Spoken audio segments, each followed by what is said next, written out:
बकिया video देखने से पहले वीडियो को लाइक करें, राहम टीवी चैनल को सब्सक्राइब करें और बेल आइकन पर क्लिक करें। शुक्रिया।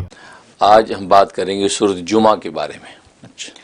सूरत जुमा जो है ये मदनी सूरत है, यानी हिजरत मदीना से के बाद नाजिल हुई।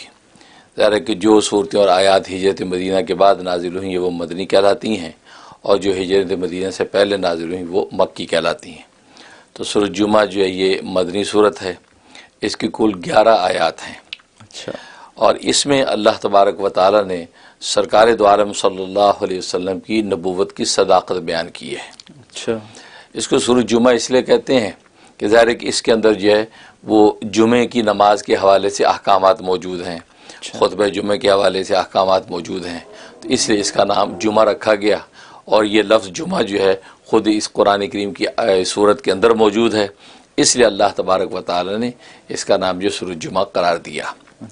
और ये इसका 62 यानी 62वां नंबर है तदवीन के एतबार से जो हमें वो छपी हुई नज़र आती है। हुआ ये कि सरकार दो आलम सल्लल्लाहु अलैहि वसल्लम एक मरतबा जो है जुमा की नमाज के बाद खुतबा दे रहे थे, क्योंकि इब्तदाई इस्लाम में जुमे की नमाज के बाद खुतबा हुआ करता था, जैसे ईद नमाज का होता है। तो आप ये नमाज मुकम्मल करने के बाद जो है वो मिंबर पर खड़े हैं और ख़ुतबा दे रहे थे। खुतबा दे रहे थे तो अचानक क्या हुआ कि बाहर जो है नकारा बजा, क्योंकि तिजारती काफ़िले जो है मुख्तलिफ इलाक़ों से, यमन से, शाम से आया करते थे, तो वो नकारा बजाते थे और ऐलान आम होता था भी माल आया, भी आ जाओ ले लो। अब वो हज़रत सल्लल्लाहु अलैहि वसल्लम खुतबा दे रहे, मिंबर पर खड़े हैं और सहाबा इकराम रिज़वानुल्लाह अलैहिम अजमईन बैठे हैं। अब वो जैसे बाहर नकारा बजा तो उस वक्त इत्तेफाक से है कि मदीने के अंदर जो है खाने पीने की चीज़ों की बड़ी कमी हुई थी और वो चीज़ें मुयस्सर नहीं थी। अब ये एक जब काफ़िला आया उसने नकारा बजाया कि भी खाने पीने खुर्दो अशिया खुर्दनोश आ गई भाई, आ जाओ। अब ये सुना तो जो सहाबा बैठे थे वो सारे जो एक रस्म बनी हुई थी, नकारा बजता लोग दौड़ते थे खरीदने, वो सारे उठ के भाग गए। हज़रत सल्लल्लाहु अलैहि वसल्लम खुतबा दे रहे हैं, उनको इस चीज़ का ख्याल लिहाज ना रहा और उन्होंने चूँकि देखा कि एक अरसे से जो है वो मदीने के अंदर अशिया खुर्दनोश मिल नहीं रही, तो अचानक वो सारे जो है वो सारे निकल गए खरीदो फरोख्त करने के लिए। सिर्फ 12 साहबा बैठे रह गए। अच्छा। जिनमें खुलफा राशिदीन भी थे और बाकी और मखसूस साहबा। तो 12 साहबे किराम रिज़वानुल्लाह अलैहिम अजमईन बैठे रह गए, बाकी सारे निकल गए। उस पर अल्लाह तबारक व तआला ने ये आयत नाजिल फरमा दी कि वइज़ा रऊ तिजारतन औ लहवन फज़्ज़ू व तरकूका कायमा, कि जब ये कि देखो कोई तिजारत हो रही है या कोई खेल तमाशा है तो तुम सारे छोड़ के भाग लिए और तुम्हें अकेला खड़े तरकू का कायम, पैगम्बर आपको अकेले खड़े छोड़ के चले गए। तो ये फरमाया।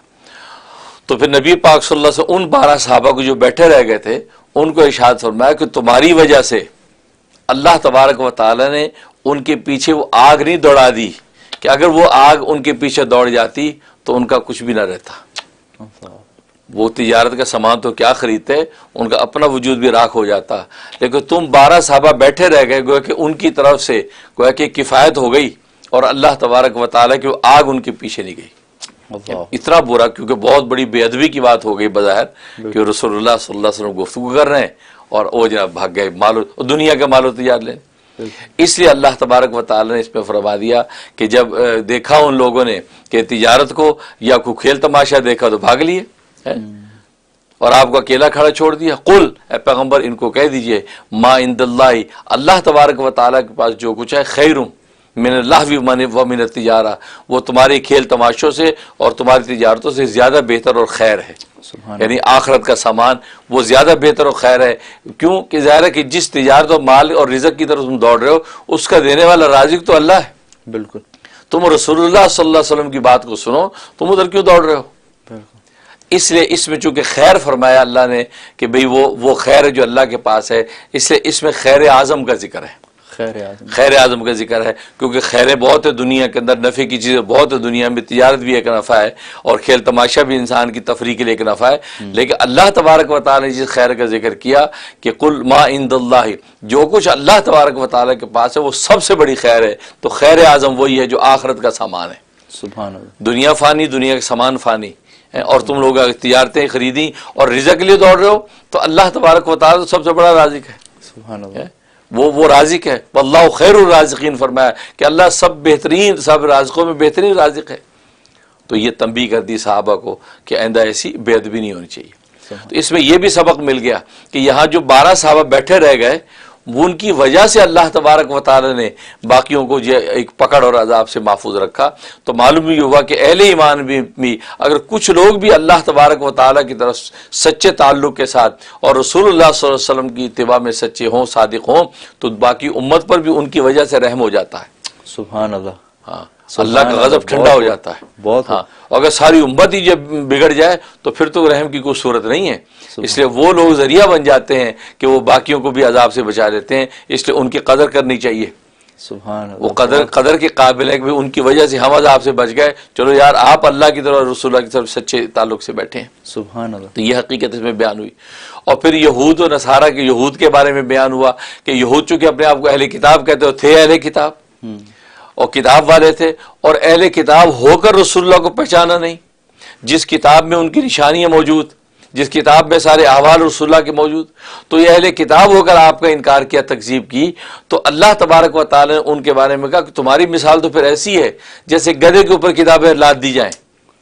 گدھے جو کتابیں ظاہر اس زمانے میں گدھے ہی ایک ایسی جو وہ آمد و رفت کی چیز تھی، تو اس کے اوپر کتابیں لاد کے ادھر سے ادھر گدھا لے کے جا رہا ہے. تو لیکن گدھا عالم فاضل نہیں ہو گیا.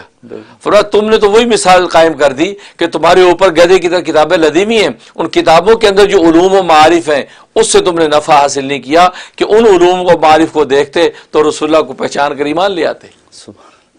لیکن تم نے جو ہے اناد کی وجہ سے، حسد کی وجہ سے آپ پر ایمان نہیں قبول کیا اور آپ کی نبوت کی صداقت کو تسلیم نہیں کیا. تو تمہاری مثال اس گدھوں جیسی ہے کہ تمہارے اوپر بھی کتابیں لدی ہوئی ہیں، اندر کو علوم ہے، سب خبر ہے، لیکن عمل نہیں ہے. اس سے تمہاری مثال وہ دی. تو اس کی تنبیہ کی. تو گویا کہ رسول اللہ صلی اللہ علیہ وسلم کی جو ہے وہ صداقت ثابت فرمائی. اور پھر یہ حقیقت بیان کی کہ تم تو رسول اللہ کے زمانے میں ہو کر، یہود ان کے زمانے میں ہو کر نفع حاصل نہ کر سکے، لیکن امت میں بعد میں ایک ایسا زمانہ آئے گا کہ ان لوگوں نے نہ صحابہ سے ملاقات کی، نہ نبی کو دیکھا، تو وہ رسول اللہ کے علوم ہمارے سے وہ فائدہ حاصل کر لیں گے کہ اس صدیقین میں شامل ہو جائیں گے. سبحان اللہ. اس طرح کا وآخرین منہم لما یلحقوا بہم، کہ بعد میں آنے والے بہت سے ایسے لوگ ہیں کہ جو ابھی صحابہ سے ملے نہیں ہیں. فرمایا کہ ان کے اندر بھی رسول اللہ صلی اللہ علیہ وسلم کا فیض پہنچے گا. وہ رسول اللہ صلی اللہ علیہ وسلم کو بغیر دیکھے ایسا پہچانیں گے کہ دل و جان سے رسول اللہ کی اتباع کریں گے اور ان کے علوم و معارف کو آگے بڑھائیں گے. لہذا یہ عجم جو پھر جو قوتیں تھیں اور عجم جو سلطنتیں تھیں، یا سمرقند و بخارا، یہی وجہ کہ پھر یہ سمرقند و بخارا کے اندر فیض پھیلا. پھر یہ ائمہ فقہ پیدا ہوئے، امام اعظم ابو حنیفہ، امام مالک، امام شافعی، امام احمد بن حنبل، امام بخاری، امام ترمذی، امام مسلم. یہ پورے جو سب عجمی ہیں، سب عجم. ان میں سے جو 3 عربی ہیں وہ فقہ کے 3 امام، باقی امام اعظم جو سب سے اعظم بنے وہ عجمی. باقی سیاستہ کے سارے محدثین سب کے سب عجمی.